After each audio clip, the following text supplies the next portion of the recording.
Greetings from Boston, everyone. I'm Yelena Surilov, the Associate Director of International Engagements at the Office of Alumni Relations. On behalf of Northeastern University and myself, I hope you and your family are staying safe and healthy during this turbulent time. Welcome to our third session on Raja Yoga meditation, brought to us by Brahma Kumari's World Spiritual University. Each session works as a standalone experience or as a part of the whole series of 6 sessions, and you will explore the relationship with yourself, with others, with you, and with our rapidly changing world. Before we proceed to our official program, I would like to go over a few housekeeping items. Please keep your microphones on mute and video off during the program. I would like to stress that the only way you can ask a question is to type it in the Q&A section in the bottom of your screen. Please do not use the raise hand function as we are monitoring only Q&A section. I also recommend that you put your view in Zoom on speaker view. There's a button on the right top corner of your screen to do that. Also, there's not too much trouble for you. I will be helpful for us to see your full names.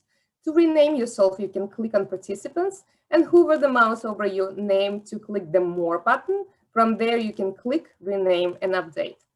Without further ado, I would like to turn the microphone to our Istanbul community leader, Hilal Orhan, graduated from the Muammar Kim School of Business in 2003 with an MBA degree. Hilal has been leading the Istanbul community since its official launch in 2009 and proved to be a true Northeastern supporter.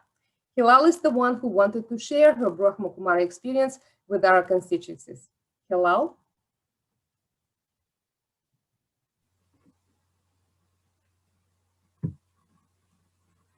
A very good evening from the rose capital of Turkey. Everyone, welcome. I have the privilege of saying actually both. Thank you for inviting us and also welcome. Now, the university that one is about science and the other is about silence. University that about silence brings us together. And in that silence, actually, humanity discovered many inventions and many things. And in that silence, actually, we are together now, today, and we are in that silence creating a vision about ourselves and a vision about our future. And in that vision, actually, I feel like an artist. You know, an artist have a palette and, you know, picks the colors that likes. And in that vision, actually, I feel like I'm creating a picture that, you know, to my liking and to our liking for our future in this world. So that's my feelings and how I've been doing since I become a student of this University of Life. And I'm very much looking forward to hearing our guest speakers, our speakers. And so the microphone is over to you, Philippa. Thank you. And thank you everyone for joining us tonight. Thank you so much, Hilal. Thank you for that really beautiful metaphor of having this palette of colours, and it's up to us to choose what painting we paint and what colours we use and where we go with that painting. And thanks as well to Yelena, most especially for hosting this series of programmes. It has been a fascinating journey so far. As Yelena says, this is the third programme in our series of 6. We're calling the whole series Inner Change, Outer Transformation. So that's the overriding theme. And in a way, the programs are exploring some of the issues that arise from easy Raja Yoga meditation, that being the yoga of the mind. Well, my name is Philippa Blackham, and I'm going to be with you throughout this exploration as we look at learning how to adapt and transcend to all the different challenges that are going on in the world at the moment. That was very much the focus of our session session last time, learning how to rise above and not allow things to affect us in a way that isn't helpful. Now, today we are looking at ways to sustain ourselves through these difficult times and how we can create a vision, not just for ourselves, but for our families, for our neighborhood, for our community, for our country, and ultimately a vision for the future of the world. So this session is called Create Your Vision, Color Your World. And in many ways, it could be argued that the vision for our future direction has very much been driven by the younger generation, certainly in recent years. They've been pushing awareness on environment, mobilizing action on loss of biodiversity, on climate change, also encouraging more and more people to adopt a plant-based diet. And yet, when you look at the impact of the pandemic, it's very often this younger generation who have been most affected as they struggle to find jobs, establish themselves in careers, maybe plans for travel have had to go on hold. Even something as simple as getting together with a group of friends is a huge challenge. So tonight's session, although it applies to all of us, I think it particularly applies to the younger generation, because they're at that stage in their life when they really are needing a sense of direction, a sense of vision, and ultimately a sense of hope. So that's where we're going to be going on this journey. So let me introduce you to the first of our visionary thinkers for today's conversation. She comes from Halifax in Atlantic Canada, and she's been practicing Raja Yoga meditation for 23 years and has run a consulting business for 35 years in organization and leadership development. Now, her skill is one of enabling a process of deep change to take place in the hearts of both individuals and of organizations. And so we're very much hoping that she'll be able to guide us with some of those principles in today's session. She lived in Indonesia as a young adult and has worked in Latin America, in Asia, in the Middle East. So really her inspiration comes from right across the world. Judy Johnson, all the way from Halifax, thank you so much for being with us for tonight's session. Hello, Philippa. That's lovely. Thank you. There she is. Thank you for Great the to see you. invitation. And I can imagine, Judy, that with all this change that's going on and the need for individuals and companies to adapt to this change, that your demands are more in demand than ever before. Have you noticed a real need for people to have support at the moment?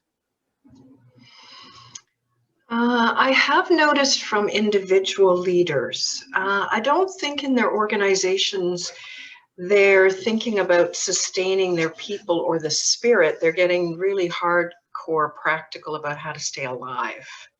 So they're in surviving mode, not thriving mode. And so, yeah, I would tend to help the leaders thrive so that they can help their organizations at this point survive. And it really is, for many, a question of just simply that, surviving. It really is. I saw a lovely quote this week, which was, if you're not making it up as you go along, then you're out of touch with reality. And that does very much feel all our lives at the moment. We're just responding to things as they come. So let me extend a warm welcome to our second guest for tonight's conversation, Aruna Ladva. Now, Aruna was pretty quick out of the starting block when it came to knowing what she wanted to do with her life. She first experienced meditation at the age of 8, and by the age of 14, she knew what she was going to do. Now, she has a family background from India, although she herself was born in Kenya, educated in England, worked in Canada, and since then has lived in many different parts around the world, including New York, Istanbul, Cairo, Hong Kong, and throughout the Middle East. And now Aruna is happily settled in Kuwait. So you could describe her really as a one-woman United Nations. Now, her life path has brought her to the place where she's at now, which is a very successful author of 8 books on self-development, with titles like It's Time to Meditate, It's Time to Do the Inner Work, it's time for self-empowerment, and it's time for change, as well as a book on conflict resolution, which Aruna is trained in too. Now, she's been writing a blog since I think it's about 2010 on all aspects of what it means to be a human in the current era, not just surviving as a human, but thriving as a human, which Judy was just touching on there. And you can follow her blog. There's an It's Time Facebook page. Aruna, all the way from Kuwait, it's wonderful to have you with us as well. Thanks so much for joining us. Thank you. Thank there you. She is. Me. There she is. Thank you. Now, your blog is very much about inspiring and bringing about positive change in people's lives. Have you found this year it has been particularly hard to keep people positive in their day-to-day lives? Has that been a challenge? Yes, definitely. And but I just try to keep reinforcing the point that there's no other option. There's no other way. We have to stay positive. Otherwise we will get sucked in to the negative, and there's no real outcome with the negative. So that's what I've been trying to do, is just keep reinforcing the positive through the blog. I guess the question which we'll be exploring in this session is, how you get from not feeling positive to a place where you can at least feel some hope and a sense of your life going forwards. But we'll come on to that in just a moment. Before we do, we had a little homework task from our last session, which was for each person to consider their own lives and think about one change that they could make that would really make a positive difference in their life, that would make their life flow more easily. And if so, was there one step that you could take that would bring you closer to having that more positive thing in your life? I don't know if either of you got a chance in the last fortnight to reflect on that, but Judy, would you have anything in your life that you would say, yeah, this is going to be something that I'm going to work on and introduce into my life now? Well, it's, I guess for me, it's the small things that make a really big difference. So for me, it would be half hour to bed earlier every night. That's it. It seems really silly, but small little thing, big difference. And it'll just mean turning off my mind earlier. It's a simple choice to turn it off, and I keep it going for an extra half hour. That would be it. I think that is so simple. My thing is I often check my Facebook when I should be switching the light off and going to sleep, and you can find half an hour, if not 45 minutes, has gone past. And so I agree with you. That's a simple change that is a good one to inculcate. Aruna, what about you? What would you say your change or difference that you would like to bring to your life would be?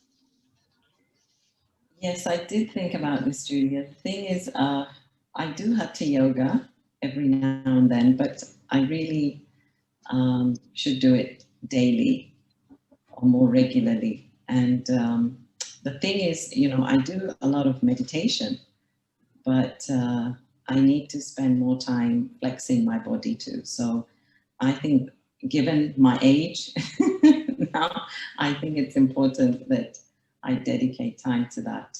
Yes. I love that. I'm going to take inspiration as well.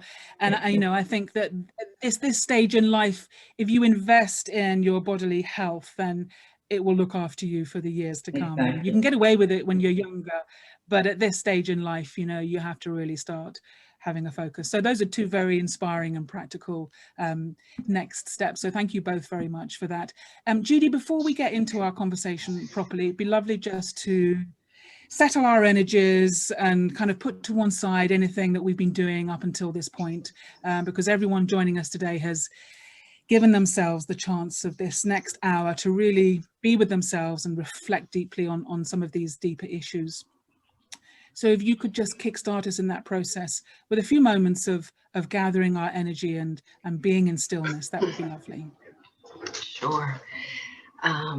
I like to start with my body. So wherever you're sitting, if you just want to maybe close your eyes for this, actually, just close your eyes, which makes you come inside to your inner world.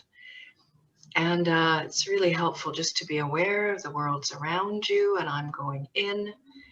And first of all, just focus in on your body. Just adjust it so that wherever you're sitting, it actually feels comfortable, that there's no strain on the body in any way. And then maybe just a deep breath in. And as you breathe in, hold it just for a little bit, and then release it very, very slowly. So we're sort of taking control of my inner world. Another deep breath in. Breathe in fresh energy. Hold it. Imagine it circulating throughout your whole body, and then slowly release. Just feel your shoulders settle, your body sink into the chair. One more deep breath in. Just be aware of your breath. This keeps us grounded in the present moment. And then to tune in, I'm going to ask you to see if you can concentrate your attention enough to actually feel your heartbeat.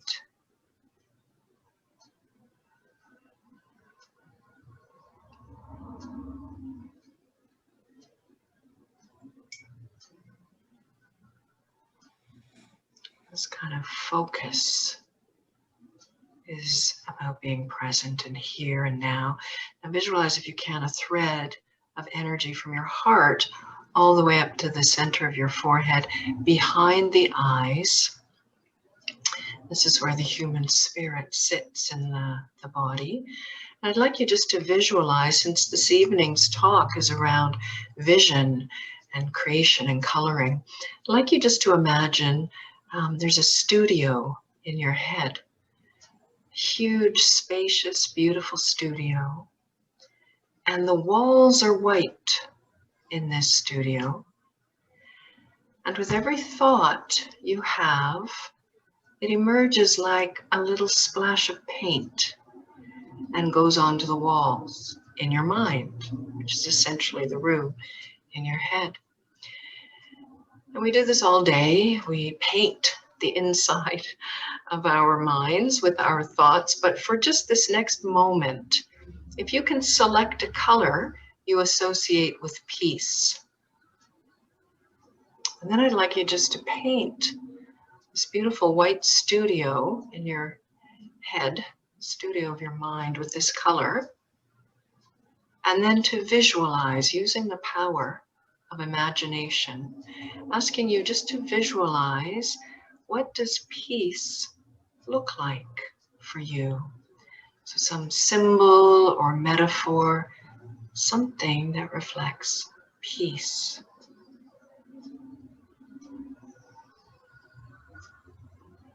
Just hold this image for about 20 seconds.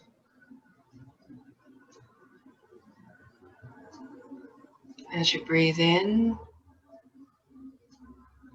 comfortably,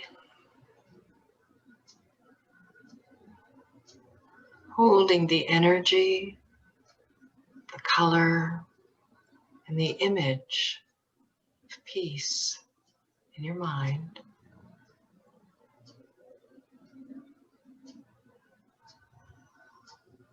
Now you can add any color you want. And you can fill your mind, you can paint the inside of this studio of your mind, any color you want. And this, of course, is our practice and our topic for today. So with a deep breath in, welcome to the conversation. Thank you.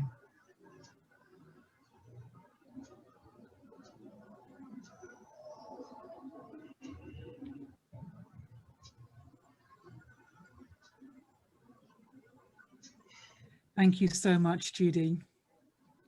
Very happily there in my studio. What color was it? What color was it, Philippa, for you? For me, it was more like of a turquoise blue, which is lovely, and you know, it's a color that I find very soothing and quite spiritual in a way. But as I was sitting there, I was really getting this sense of the year that we're just coming to the end of. And in times gone by, you know, we would have naturally had a sense of our path unfolding ahead of us and coming up with plans, ideas, getting excited about things that we were going to do. But this year has been very much about closing down, you know, getting accustomed to just small things and small pleasures in life, like just meeting up with a friend or maybe even just going to a shop. It can feel like our horizon has been shrinking and that our ambition has been shrinking with it. What advice would you say to people who are feeling that, you know, far from having a vision and being able to paint the town red or to color the world, they're just in this survival mode that you're talking about and feeling a little bit despondent as a result of that? I mean, it's a question for both of you, but if I can just bring you first, Judy, to that, what would you say? Yeah, I think it's true for all of us that our world has shrunk, and you know, when we think about vision, people used to say, oh, you have a small vision, don't have such a small vision for yourself, have a big vision. And what I've discovered this year, and I think I've known this through the work I've done, it's less about size of vision and it's more about how saturated is your vision. So what's the tone, the quality, the texture of your vision? And for me, I feel like what this year has done is it's sort of clarified what I really, really want. And sometimes when you have a lot of what you want, you don't really stop to think about what do I really, really want. And I see my friends and I see my colleagues doing that as well. As their physical playground has shrunk, the playground in the mind has expanded, or at least the gate has opened to that. Some have stepped in and taken up meditation, taken up things to help them flourish or to help them sustain creativity, energy, imagination. But I feel like in our connection to our theme of a vision, that it's got more to do with kind of what do I really, really want, and then giving that enough attention that it becomes quite a saturated image. And then that's what draws me. I feel for many people when I ask, you know, what's the year been like? And once we get past the challenges, the coping strategies, it inevitably comes to somehow COVID has given us something that we actually wanted or needed, even if we didn't know we wanted or needed that. And that can be at the stripped away, I'm not talking income and well-being at the physical level, but stripped away to what I need to do to stay healthy and whole inside myself.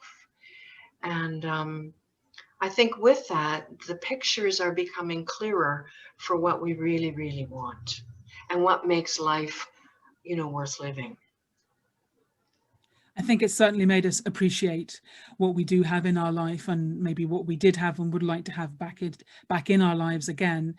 But Aruna, before we use this word vision too many times, it might just be useful to hear what your understanding of vision is, because of course vision means to be able to see.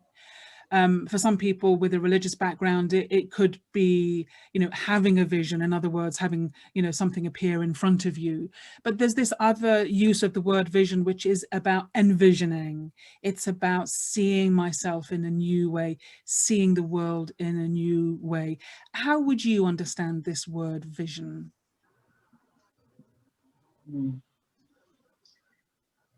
Well, yeah, I mean, I myself have talked about it a lot. And the path of spirituality always encourages us to have a positive vision. So how I've understood it is, as much as possible, to keep this third eye very clean, very positive, and to try and really see the goodness in every situation and in everyone. Now, I know that it's not always possible, but I think that's something that this COVID has, I mean, I wanted to say actually when you asked the first question that there's been also many good stories, Philippa. They're not all stories of gloom and doom. I mean, many people have discovered themselves, have found like profit in loss, you know, things like that. But in terms of vision, yeah, I think it's really to keep that positive outlook. It's to keep that positive attitude. In Hindi, we say drishti and vritti. Vritti is attitude, drishti is vision, and they rhyme. And then as is your vision, as is your attitude, then so becomes your kriti, which is your actions. So they all tie in together, as is your state of mind, as you see things, so you project, and so you act out, and so you create your reality in this way. So for me, vision is I think the vision that we're talking about today, if I've understood clearly, is all of those things. And you're saying about the third eye, and in a way, this is like the inner eye. It's the eye of the soul. It's the eye of the inner being. And thank you for picking us up on, you know, the fact that it hasn't all been doom and gloom, because that's a very good example of, you know, not just focusing on the obvious, but looking beyond that. And in many ways, the fact that we've been holding all these Zoom webinars with people from all around the world, that has, of course, been, you know, been another silver lining. You know, so many new shoots and opportunities have sprung up as a result of this. But staying with you, Aruna, because in your introduction talked about you being exposed to meditation from a very young age, and at the age of 14 having a strong sense of what your life was going to be about. Can you share what that was and what that feeling was of knowing yourself and knowing what your path was going to be, or having a sense of it at least? Yes, I guess it was this sense of I couldn't just live for myself. I felt that my life was to serve, my life was to share, my life was to give. And so that has kind of been the bedrock of all the other work, that I cannot just choose in this lifetime to be selfish and to just think about my happiness, but my happiness is in the happiness of others. And so I know I was quite young, it must have been some previous calling, I guess, but that was, I would say, the foundation for why I started the spiritual. So a life of service, really. A life of giving and sharing with others, which of course is what you have gone on to do. And you, when we look at the things that you've done in your life, it does seem as if the grass hasn't grown under your feet for very long. You know, you've had this high drive to create, to achieve, and to sort of move around the world, you know, spreading your joy and your sense of service, as you're describing. Would you say, looking back over those years, that there has always been a clear vision of your next step, or is it something that has just unfolded one day at a time, 1 year at a time, and opportunities presented? I'm wondering how much you directed all of that and how much it just happened to you. Yeah, none of it, Philippa. It's just all so organic. Even somebody wrote to me 2 days ago, and I replied by saying, well, life just happened. And it's true. I didn't plan to be an author. I didn't plan to be a speaker. I didn't plan to be in the Middle East. It was just a ripple effect. One thing led to another, and I was just open. I think that's the key. Just be open for the next challenge. Just be open to the discovery. And yeah, you just never know. And the fact that, you know, I was traveling from such a young age, I think that really helped me to open my mind to different cultures, different ways. So it's not just one way, you know, I mean, growing up in England or US, you might think, you know, well, we know better, but there's so many ways to live. And everybody's right. Everybody's got their way to live. So it really did open my mind up from a very early age, and I'm so grateful for that. But no, definitely nothing was pre-planned. It is interesting, Judy, isn't it? because in a way what Aruna is saying is that what she was clear on was the flavor, the sort of the energy, the feel of what she was wanting. And by sitting with that clarity, then opportunities came, and I guess she was able to recognize them when they did come. Is that a balance that you can help people find, or a path that you can navigate, this difference between knowing in general terms what your vision for yourself is, but not knowing the details, and just being open to that coming to you? From my experience, you know, I found that there's probably about 3 different ways to discover your vision for yourself. And mine has never been planning. Like Aruna, it's all been pretty organic, but I've noticed that there are three different, and using them organizationally as well as a facilitator. So, you know, a quick example as a facilitator, it used to be in organizations, when you do strategic planning, you start with your vision, and that would be, okay, what do we see 10 years from now? What do we see us doing? What do we see us being? And that was great for activating the imagination, but it's really hard to see 10 years down the line for most of us. So I discovered it would turn into a bit of a wish list thing, like, well, we'd like to be doing this, and we'd like to be beating so-and-so. And I did, instead, when the question is asked about, well, when have you been happiest? Or when have you been proudest of your organization? So both at an organizational and personal level, for me, one of the methods is to reflect on when have I been happiest? Or in the organizational setting, when have we been proudest to work for this company or this organization? When have we felt best about ourselves? Any of those kinds of questions lead me to discover when I'm happiest. And I'm usually happiest when I'm doing what I'm built to do. So this idea that inside each of us is this little DNA, this little inherent internal ticking little purpose that will not stop. It will express itself. It will find a way to express itself. And if I just look at my track record, I'll discover, oh, those moments I was happiest, indicators as to what inside of me is just who I am. Therefore, I will be happiest when I express it. And it's not a direct, like Aruna says, it's pretty organic. It can go here, there, and everywhere, but it's always you. Like Aruna, you know, would I have ever thought I'm an author? Is there ever a job description that says co-creating experiential learning opportunities for individuals in all cultures of the world, and spiritually, or, you know, fill in the blanks? Was there a job description for what I do now? No. And at some point, I discovered that I'm really interested in harmony. And this thing came into my head, you know, what you're all about is co-creating harmony at the highest frequency. There was sort of like a little mantra that came into my head about 20 years ago when I was facilitating the self-managing leadership program. And this was with business executives in Europe. And then I was asked to go to the Girl Scouts of America, to 13-year-old girls, and use the same program with them. And it was fantastic because the conversation of the business professionals and the 13-year-old girls was exactly the same. What am I going to do? What am I going to be? And this program turned it into, when are you happiest? When are you proudest of what you're doing or of your organization?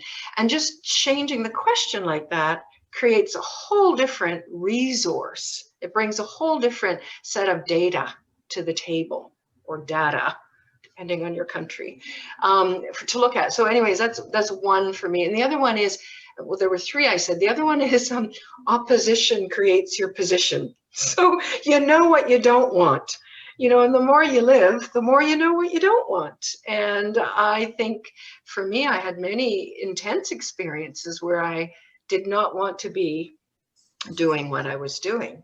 And it helped me clarify, at least by knowing what I didn't want, it helped clarify what I wanted, you know. And the third for me has always been, is something about, there's this intuitive inner voice that even if you can't hear it, still has a bit of a steering function in my life. And if I can, I'll just share one little story. When I was 13, I read Mahatma Gandhi's autobiography cover to cover, and it was the really big fat one. 13, little girl, little white girl, born and raised in a suburban little enclave of a very ranch cowboy part of Canada. And I had no connection to this part of the world. And then I read everything I could get my hands on about Freedom at Midnight, the story of partition of India. And it was like I was in the room. I knew what Jinnah's face looked like, the first president of Pakistan. I knew what Nehru was thinking. And it was like 13-year-old girl. My parents thought I was nuts. I thought I was nuts. It had no connection to my family. I grow up. 30 years later, I'm working all over Southeast Asia, Latin America, and I say there's only one place on earth I will never go, that's India. And then I start meditating with the Brahma Kumaris, and how many times have I been to India?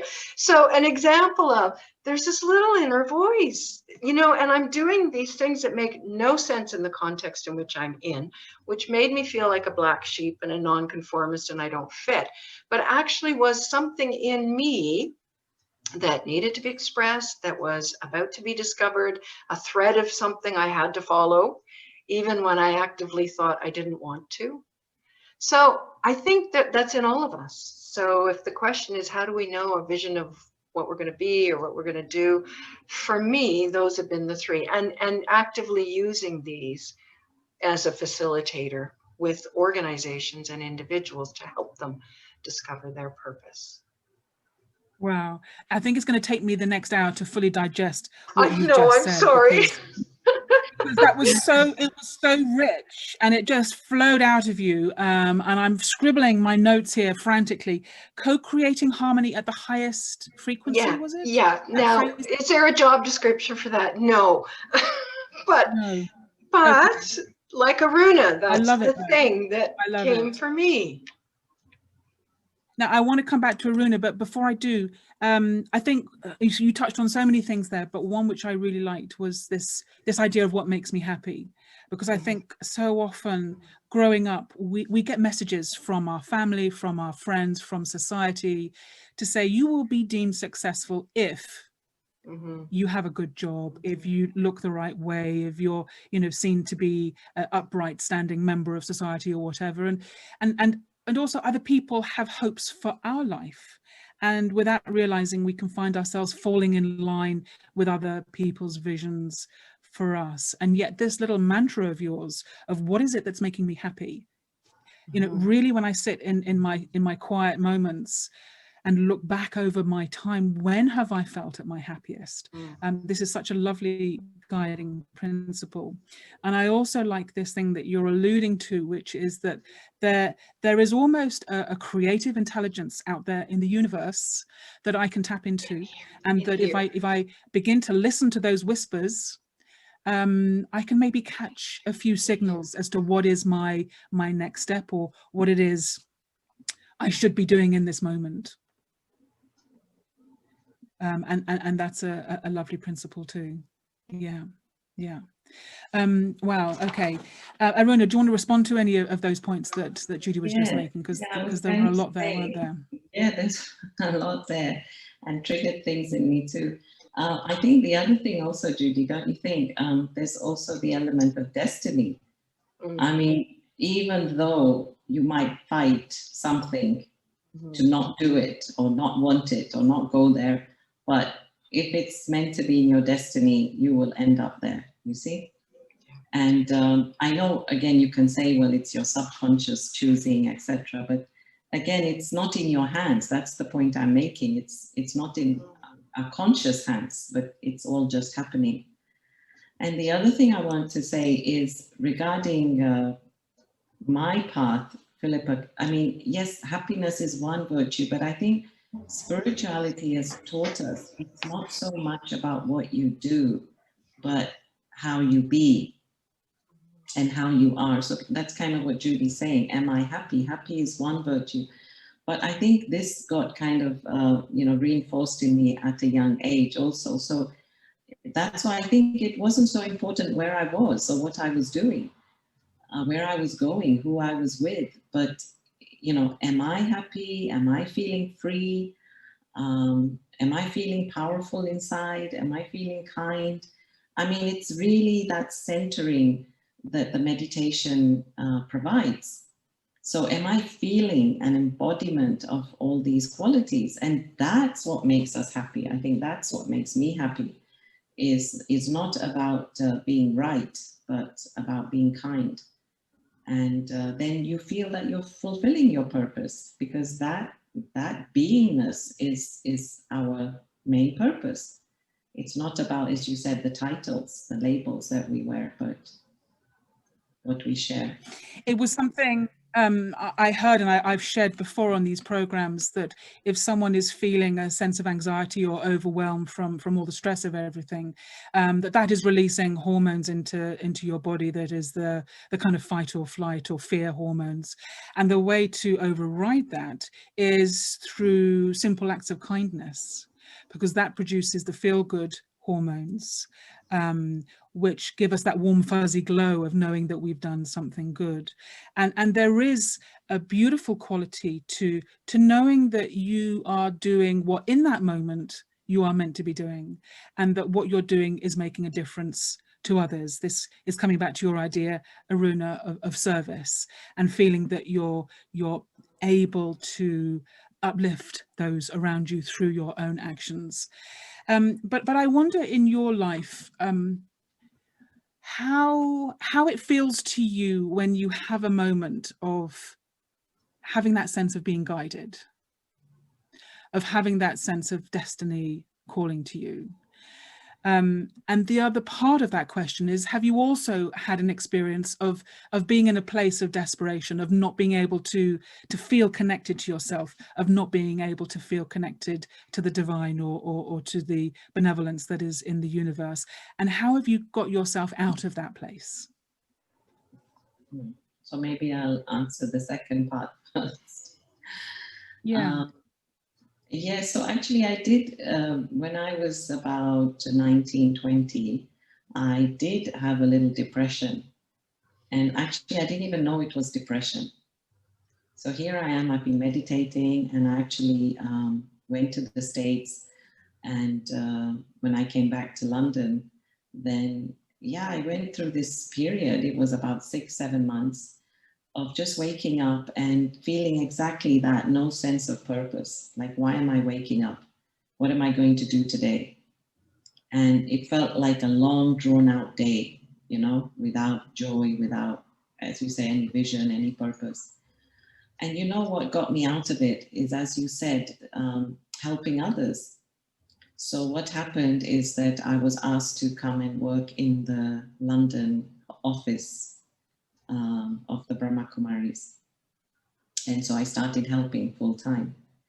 And I don't know how the depression went. I didn't take any tablets, you know, it wasn't that extreme. But it just gave me, yes, this joy and this fulfillment of making a difference. Like they say, you know, you can't help millions, but help the one in front of you.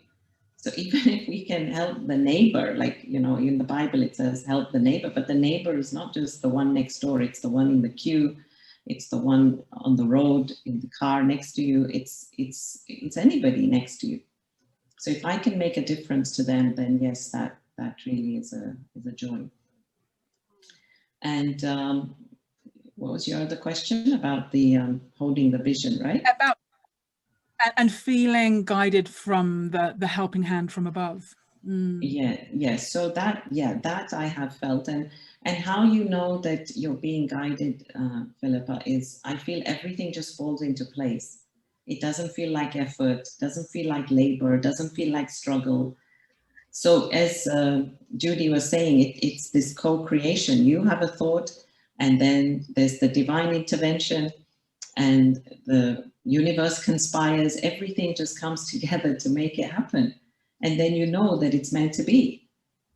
And you don't have to, you know, work hard to make it happen. Because when you're having to really hit that rock, it means that you're trying to, create something that's not meant to be. And then you have to reassess. You have to review. And is that a quality that you use in your writing? Because, you know, you write, is it every month you're writing your blog? But you're doing a lot of writing. And I wonder if you've almost trained yourself to open your mind and just allow yourself to receive and almost become like a channel so that it writes itself through you. Is that an experience you have?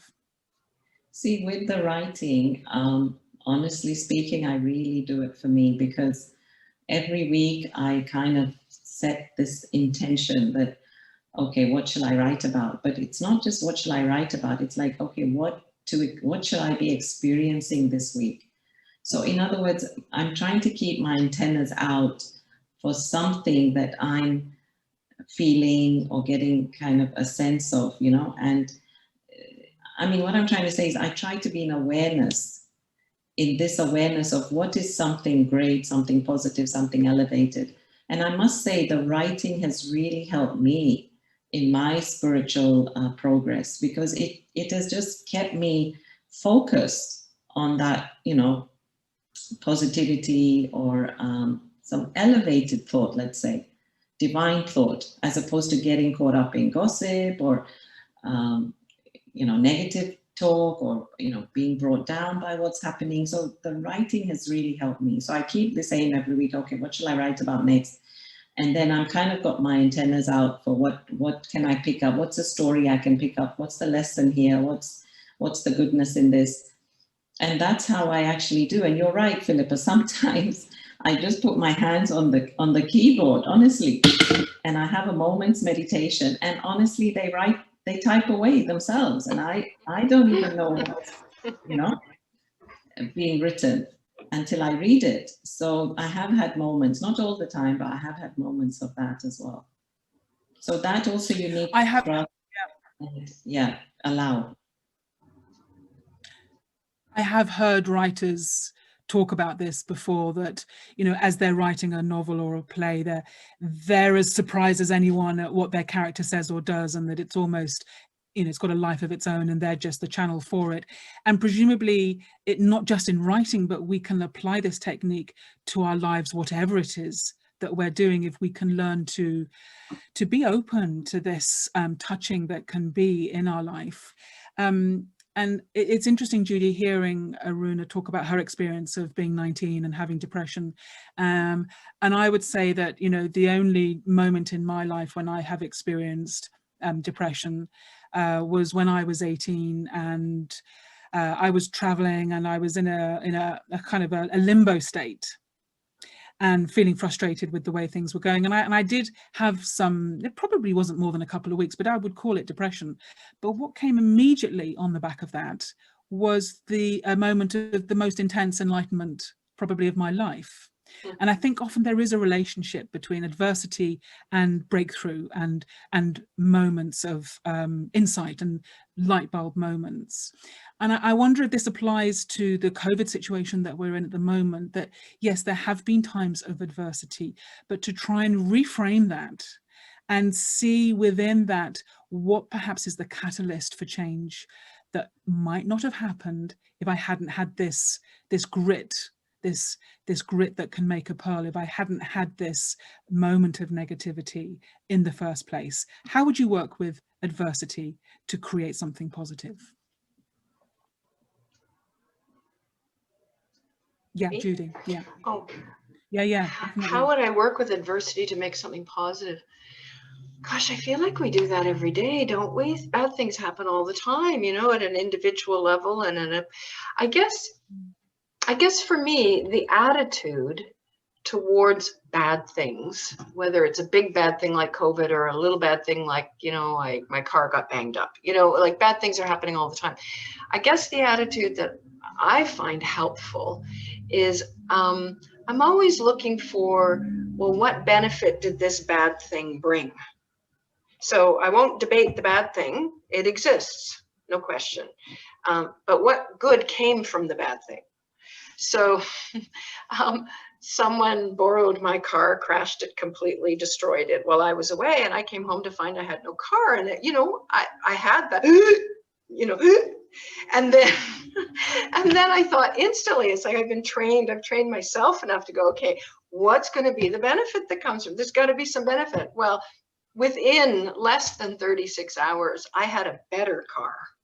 Much better car, an upgrade on the old car, because I had to go out and get one. But the insurance paid for it, plus a little help from the person who destroy it. So in the end, I have this fantastic car, and it's a better car than the one I had. And so for me, that kind of always plays out, but sometimes it takes a long time. So that 36-hour turnaround was really great, but the attitude is the same. So sometimes I have to hold the attitude longer, and that's the challenge. Because after, say, 3 weeks or 6 months or a year and a half or 12 years, say, in a certain relationship that is still sorting itself out, you go, really? Like, couldn't we have benefit now? Isn't it time for the benefit? But not yet. So there's something about the attitude is the same, looking for the benefit in adversity. One of my daughters is a photographer, and I notice when we go take pictures together with our cell phones, you know, the same scene, her picture's amazing, my picture looks flat, boring, ugly. It's the same thing. And, you know, I'll ask her, what did she do? And it's always this secret of foreground and background. And I think that's what we do in meditation. I mean, the background's still there. COVID's still there. My crashed car is still there, whatever it is. But I get to choose what's the foreground, right? And I zoom in on the foreground, pardon the pun. But, you know, where is the benefit in this situation is an attitude that I think helps us not just make the best of adversity, but thrive within adversity, because thriving is a very personal thing. You know, adversities can be shared and collective, but thriving is very much based on my attitude and how I work with myself and my own feeling of hope or my own feeling of despair. I have 2 kids, and when they grew up, we read lots and lots of books aloud. I read lots of books aloud. And one of them was this great book, and it's the first line of it was, believing is seeing. And children get this instantly, right? Whereas adults, you know, it's like seeing is believing, but no, believing is seeing. And this whole book was about, if you believe in fairies, then you'll see them. If you believe in whatever. And I think this is true in life. If I believe in goodness, I'll see it. It will become the foreground. If I believe that people are untrustworthy, I will see it. It will be my foreground. That it's my belief. It's sort of like the camera lens that zooms in, that focuses in on any situation. And so I guess whether it's a belief or just I choose the attitude of there will be benefit in everything. Let me find it quickly and make it my foreground. And then I'll live in the foreground and I'll be happier. I'll thrive. But believe and you will see, absolutely. And so if we apply that principle to ourselves and our lives, what is the mechanism that is at play when we hold a particular focus or a particular vision? Are we drawing that towards ourselves, or are we just open to seeing it more because we've identified it as something that we want to see?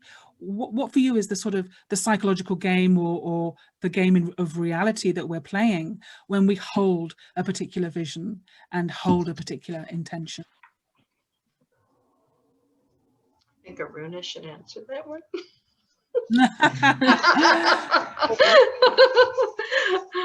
Aruna, the ball has been. Yeah, as you were speaking, Philip, I was thinking vision is really like a seed. And so the seed has to be planted and then it has to be nurtured. And so all of us will have a certain vision, right? We all, as Judy was saying, in the knowingness or knowing of what we don't want, we know what we want. And so inside, intuitively, we all know what we want. So maybe we want more peace and love. Maybe we want respect. Maybe we want an easy life. Maybe we want comfort. Maybe we want lightness and joy. So we all know kind of what we want. So then I plant that seed. Now for me, really meditation is where I water that seed, because just as the seed, you know, needs that still earth, you can't keep, you know, shoveling the earth all the time. Once you've planted it, you have to plant it and let it be. So then in the stillness of my mind, where I've planted the seed, then every day I just water that seed with attention. And then, you know, this is what I keep in the forefront of my mind and say, okay, I know this is happening, but this is what I want. And so just keep watering, because we all know this expression, right? Where attention goes, energy flows. Where energy flows, life grows. So whatever I put my attention to, that is what I'm giving energy to. And so why not to give it to something more divine, more elevated, more pure? Because we all have attention to give. So let's give it to something that's going to be of benefit to me and not to my detriment. I think The image that's coming into my mind. Oh, Judy's ready to speak. Go for it, Judy. Sorry, yeah. I just add to that. I think the plant, the watering the seed is beautiful, and I think that where vision comes in for me is that I think I've discovered through meditation that my mind follows a picture, and when I create pictures of what I want, I naturally gravitate towards it.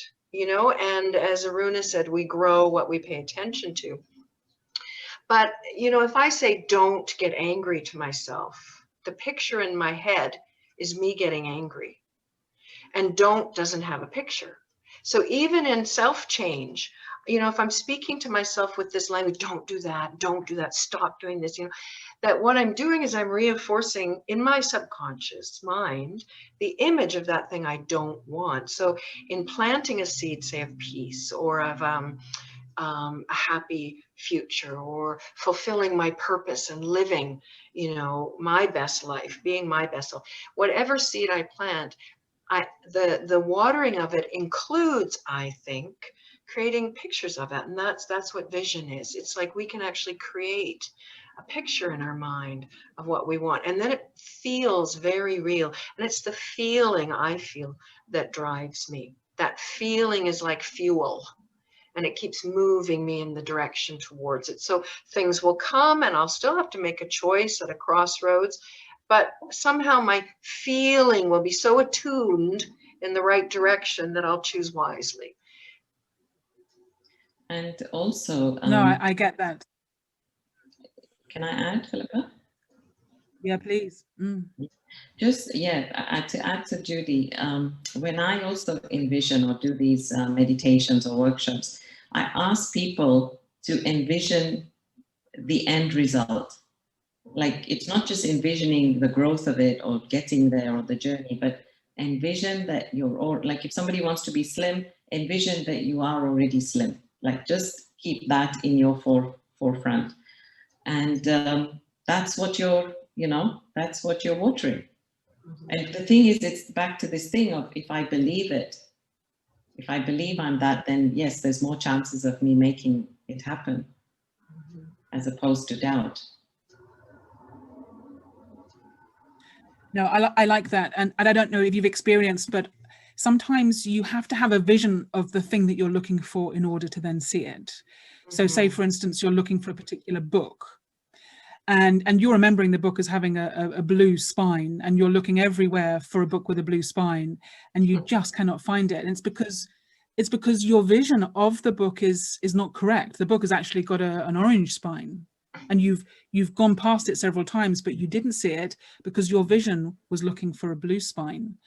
And there's that story as well, I don't know if it's true or not, of the native South Americans when the big ships came, and they weren't able to see them because they had no concept of a ship that could sail, or a concept of a boat that was big, and therefore they just didn't see them because it wasn't in their vision, it wasn't in their consciousness that something like that could exist.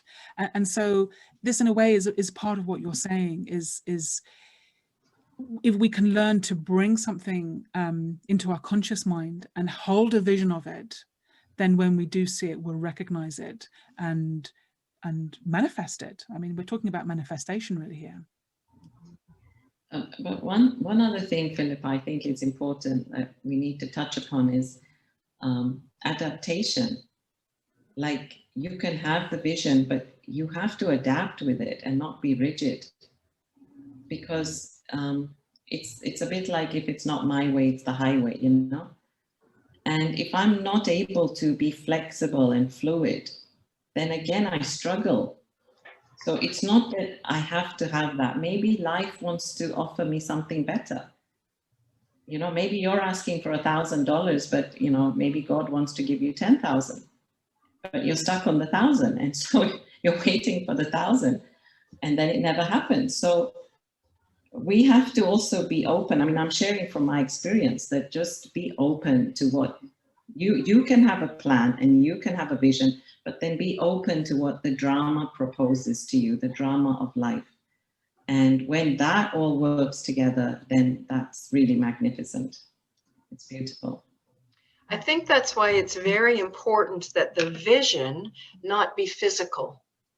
I think there's something about the wanting to be happy or wanting to fulfill my destiny. These are intuitive, these are internal. It's not like I want a house, although I know people use it to manifest a house, you know, visualize it, imagine it. But I think that when it's based on something internal, like quality or an intuitive sense of something, then it is easy to adapt, as you're saying, Aruna, because it doesn't come packaged in the package I thought it would. It comes like this, and this is wonderful. And I don't recognize it maybe instantly, that this is the gift I was asking for on my journey.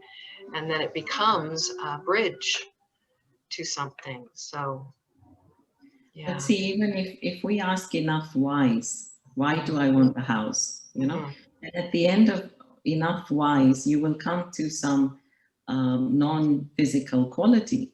So maybe it's security, maybe security, it's yeah. So it's not always about, you know, the physical, and I think that's what people need to get clear. It's what I'm seeking for in that physical, even in a companion. I may say, oh, I want a relationship, but what do you want from that? Maybe again, you want some love, maybe you want some companionship, but it's always non-physical that we want. And we've got to be clear on that. It's because the physical cannot give us everything. Physical has its limitations. And so we've got to be looking at the quality. But then again, what we realize is, well, I have that quality inside of me. That which I'm looking for outside, I have inside of me. And actually, I remember a very beautiful quote from Rumi, that you are not a drop in the ocean, but you are the ocean in the drop. So in other words, you have everything inside of you. Everything that you need is right here inside of you. Wow, such wisdom pouring out of both of you. Can I, Judy, just put to you a scenario which I'm imagining is maybe going on, or at least I'm hoping is going on at the organizational level, because, you know, we're emerging from a culture where people are holding visions for bettering themselves. They're holding visions for being the most successful company, for, you know, outdoing the competition. And what I think we've learned from this whole COVID experience is actually our connections with each other, our relationships with each other are what is so crucial, and that it's really collaboration that is going to hold us to a future vision rather than competition and self-interest.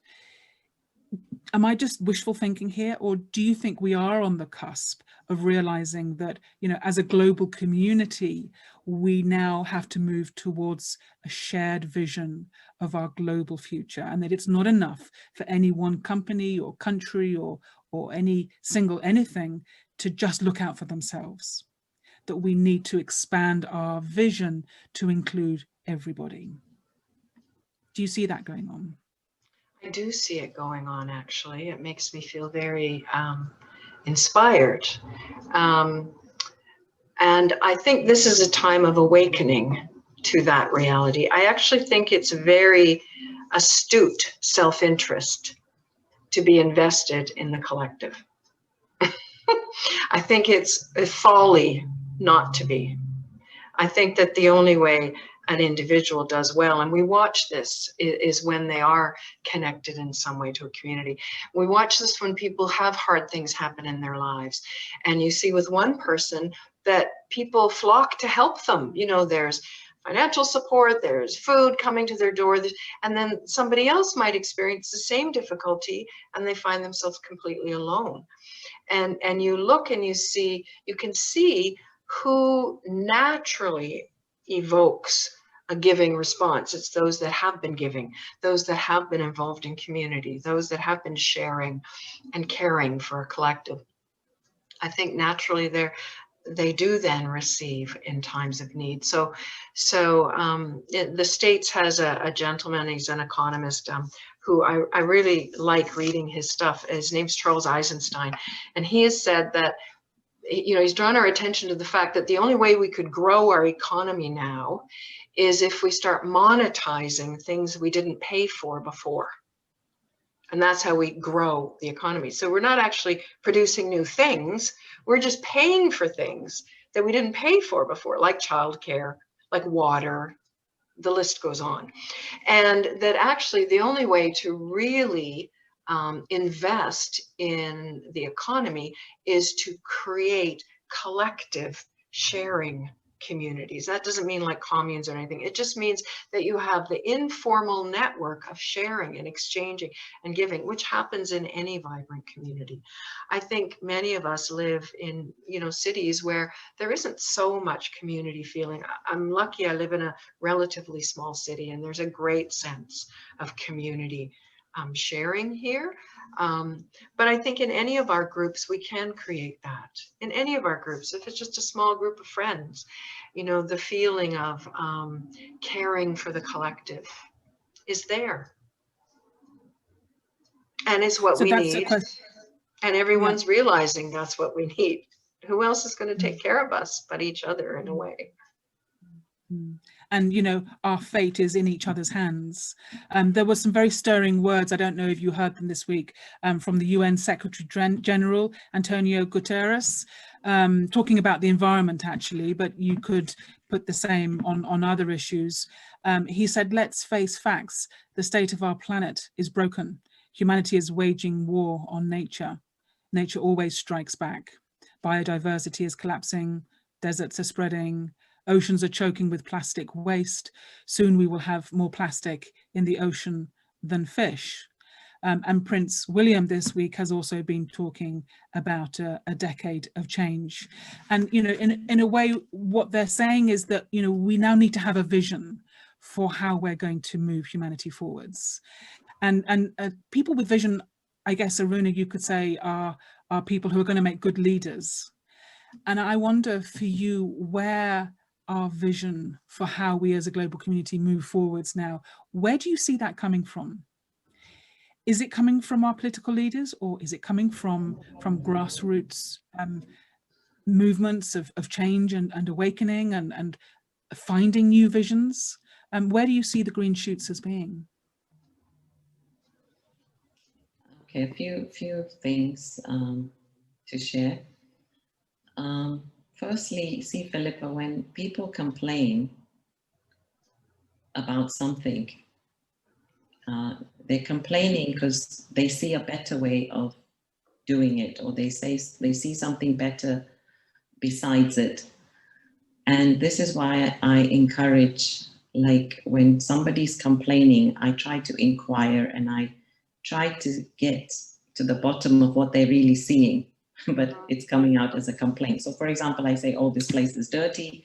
So obviously they see that it could be a cleaner place or a tidier place or more systematic, whatever. So in the complaining or in the criticizing of what the world is like, again, I would say people can see that there is something that could be bettered.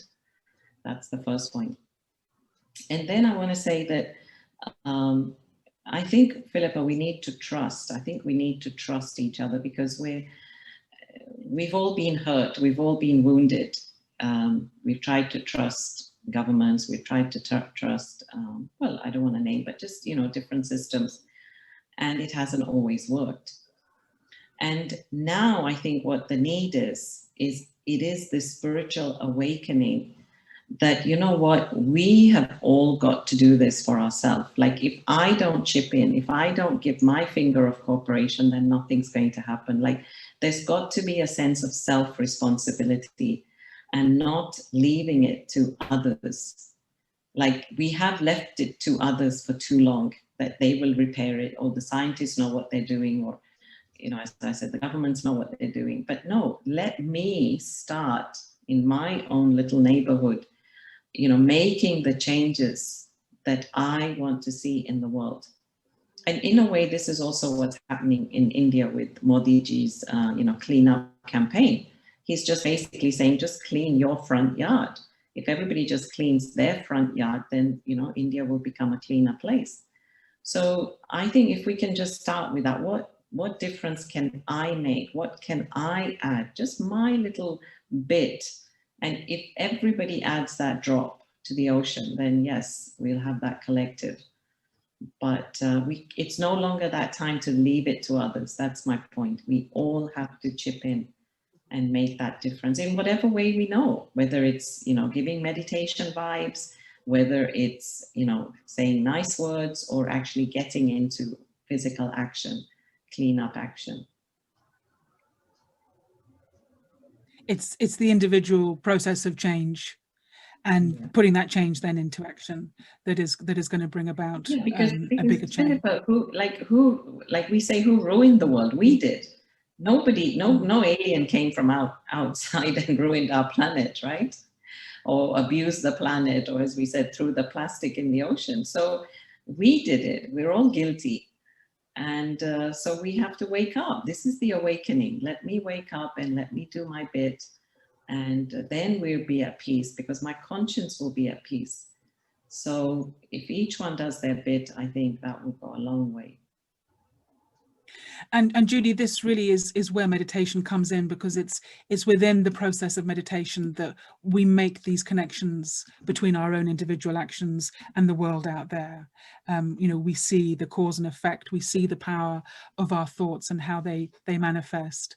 And I wonder how your life and your work has changed since you've brought meditation as a very strong focus. What difference would you say that has made to the way you work and work with other people? Good question. I think I probably planned a lot more before meditating, you know, linear Gantt chart, you know, thinking a lot. And now I think, to the point of visualization, I spend a lot of time, I do the work, I prepare things, but I always had a good sense of feeling the pulse. What are people thinking? What are they feeling? What do they need? I always had that. It's much more fine-tuned now. I can see that and pick that up quite easily.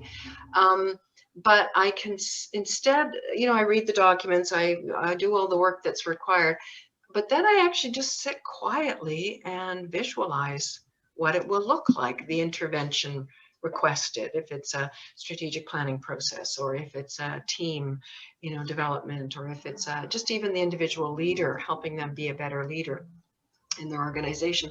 And I spend more time just quietly sitting with them in my mind and kind of feeling what it would look like. So it's funny to combine feeling and looking, but it is the right side of the brain, the whole visual aspect of our thinking. And I just sort of sit with it. And if we did this, what would it look like? And I play it through in my mind. And I can see, oh yeah, they wouldn't like that. That would be really hard for them. Maybe this, or so I spend a lot more time quietly visualizing. And I think it paves pathways that are easier. So when I get there, it's already played out in my mind. It's not like I know how it's going to go, but it's more like I've mapped the terrain before I get there. And it's very different thinking. It's softer, it feels kinder, it's wiser, it feels more holistic. It's hard to give it words. And I trust that whatever somebody's creating in their organization, or whatever they're doing in their leadership, I trust that there's something that they are looking for, and that this leadership role is just helping them find it. You know, that it's just a vehicle, just as their organization's a vehicle for them to play out whatever it is in them they are attempting to express, you know, that DNA that's in them. So I don't know, it's more interesting. It's less work and it's more interesting. I don't know if that answers it for you. No, it does. it sounds like you're actually using your faculty of visualization to create an energy for that change to happen, because you're holding the intention and you're holding the space that enables the shifts to occur. Yes. Yes, and I think that without knowing it, I think bigger things are possible than I did before. I worked at this company that ended up becoming one of the, you know, they win awards for best company in Canada or something. And I remember when I started with them, it was before I began meditating. And the leader wanted a values-based organization that was reflective of, you know, the values he wanted to live. And it was a small group, and somehow we managed to achieve that, but they kept growing and they kept growing. And then I started meditating. And each time they go to the next level, 100 people, oh, and then it's 200 people. They kept getting bigger and bigger. And each time he would think, well, we can't do it now. Like, we're way too big to be values-based now. And each time I would just sit quietly in meditation. I think, well, no, I don't, yeah, we could still do this. And I don't think that would have been in me before. I think before I would have had a much more limited sense of, yeah, he's probably right. This won't work with 100 or 200, but it just kept working. And so I think feeling the greater sense of possibility has come through meditation as well. A real sense of spaciousness. It's helpful. Yeah, it's helpful. Possibility and potential. We're coming around to our moment for meditation, but before we get there, Aruna, I wonder what you would say to anyone who is feeling a disconnection with where they're at now and a sense of hope for the future. And I loved what you said just a moment ago about taking responsibility as an individual and doing what I can, cleaning up what's in front of my own front yard. But is there a way in which we can scale up this this practice that you're talking about and apply it to the whole world situation? You know, if enough people really begin living in this way, begin visualizing a cleaner world, a world that's more harmonious, do you really in your heart of hearts believe that we as humanity have it in our power to do what needs to be done to make that difference? Is there hope? Yes, I do feel that. As they also say, Philippa, like, if all else fails, at least there is hope. But no, I believe that, yes, if enough people do it, then we create that critical mass, and that creates a shift in consciousness. So I really believe in that, and I've seen that in some cases already. So, but I think for a global change, we need to reach a much higher critical mass. And in terms of, answering your question, I just always feel that to give hope to people, I feel like always trust that you will have the power to deal with what comes in front of you. This is my experience, and this is really my message to you, that we don't always know how we're going to deal with things, but just know, just stay. And actually, Philippa, I wanted to say, we didn't really touch upon the heart. I think you need a heart, to have a very positive vision. It's not just all about the head. So be in touch with your heart, be in touch with your head, and just trust that, you will have the power to deal with whatever comes in front of you. That's all I can say. We can't plan these catastrophes ahead of time. But when they do happen, then suddenly, all kinds of instincts emerge from all of us. The giving, the caring, the kindness, they just project out of us, and we make it happen. We clean up the world, or we help others, we clean up communities, save other people. So just trust that, you'll have the power to deal with it. I love that, because we have talked about finding a vision for ourselves, and the path will open up when we're in the right place and it's the right time, and we have to trust that the same is happening on a global level. Before your final words, Judy, I've got this quote from Clarissa Pinkola Estes, who wrote the Women Who Run with the Wolves book, and she's saying, when a great ship is in harbour and moored, it is safe, there can be no doubt, but that is not what great ships are built for. And for me, what that means is that, you know, we were made for these times. We have greatness within us. And if we hold a real vision of our greatness, of our potential, and of you know, a vision of how the world is moving forwards, then, you know, that greatness is going to be what we see unfolding. Any final thoughts from you on that? Yes, I think to see ourselves as creating this change, things may seem to be happening to us, but in our hearts, what do we really, really want? We want simplicity. We want the world to pull together.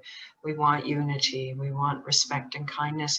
All of these things have emerged during this time. Also a great deal of fear.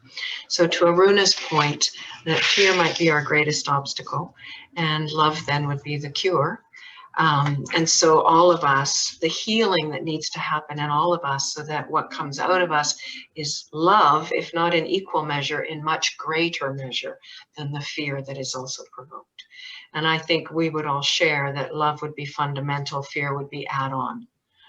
So we're clearing away some of the add-ons, but boy, is it intense while it's getting cleared.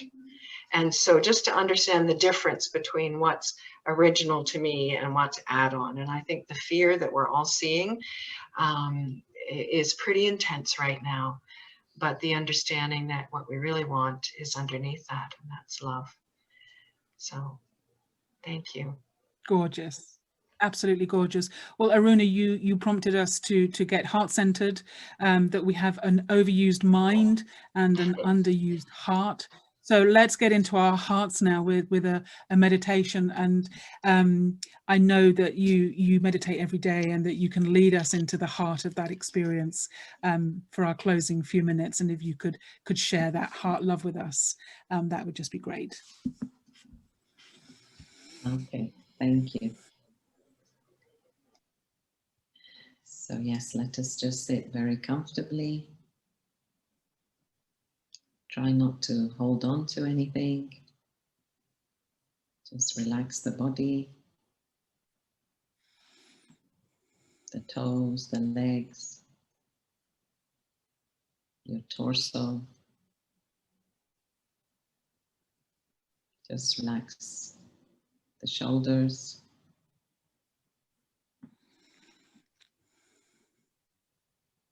And just relax all the facial muscles.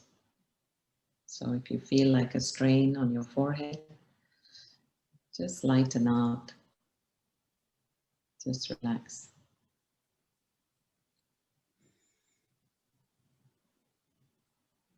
And for a few moments now, we're going to step inside to our inner world. Our inner world of thoughts and feelings. So I'd like you to check now. How are you feeling?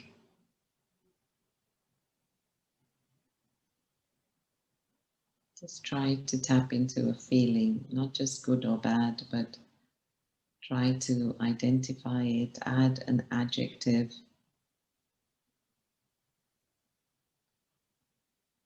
Just try and get in touch with yourself. How am I feeling right now?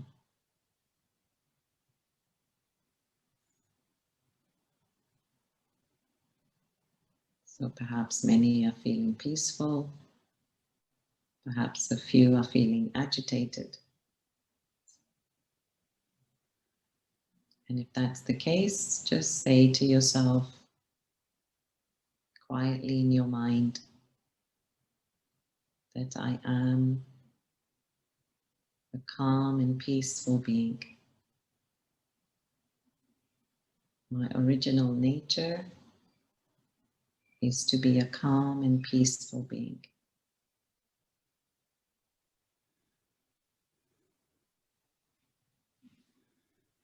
And now I would like you to visualize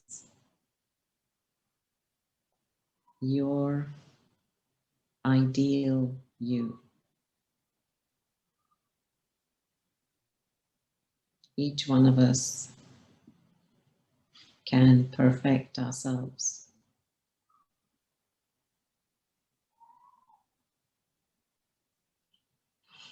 So I don't want to really use the word perfection, but when you think of you, what is the ideal you? Maybe you visualize a very calm person, relaxed, approachable, soft-spoken. So just focus on that. Focus on some positive, ideal quality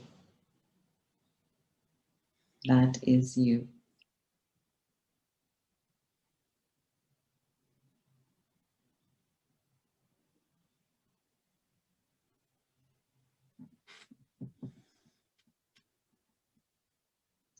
And then I'd like you to just see yourself as this being, this person in the future. So I'd like you to see that you have already become a calm and peaceful being. In other words, it's a done deal. You don't have to get there, you are that. So just feel what that feels like.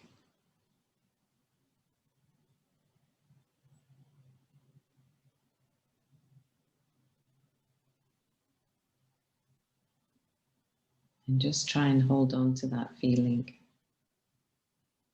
that I have achieved that which I wanted.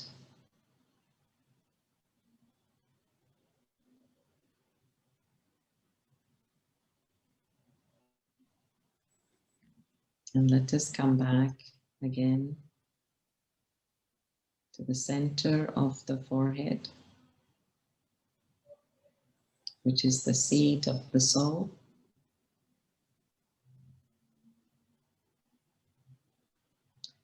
And this is where I create my vision. And this is from where I color my world. This is that spark. The soul is that spark. So I'd like you to really feel the distinction between the soul and the body. The body is made of flesh and bone, but the soul is a spark, a living spark of light.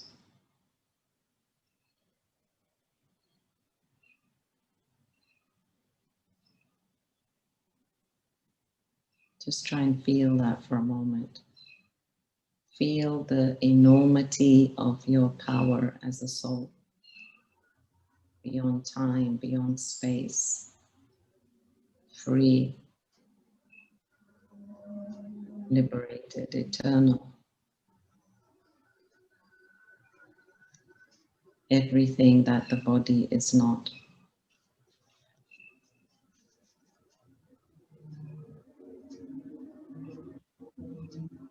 And just feel your inner power.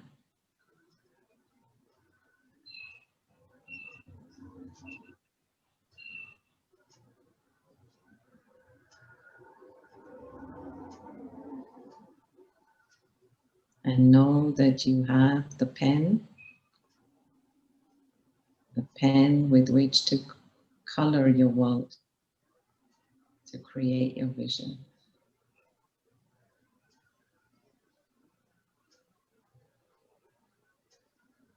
And it is simply up to me.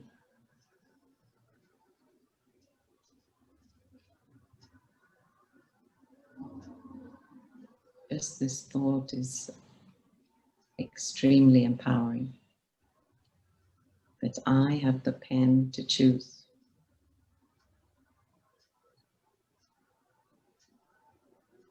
Just stay in this feeling for a moment.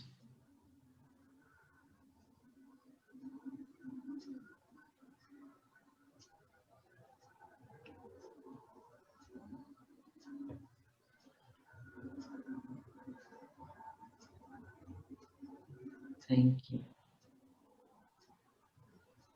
Om Shanti.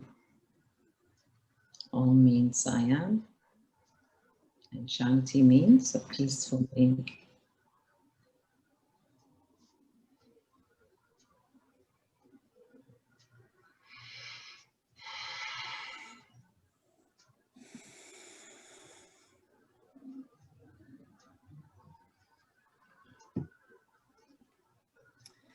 Thank you so much, Aruna.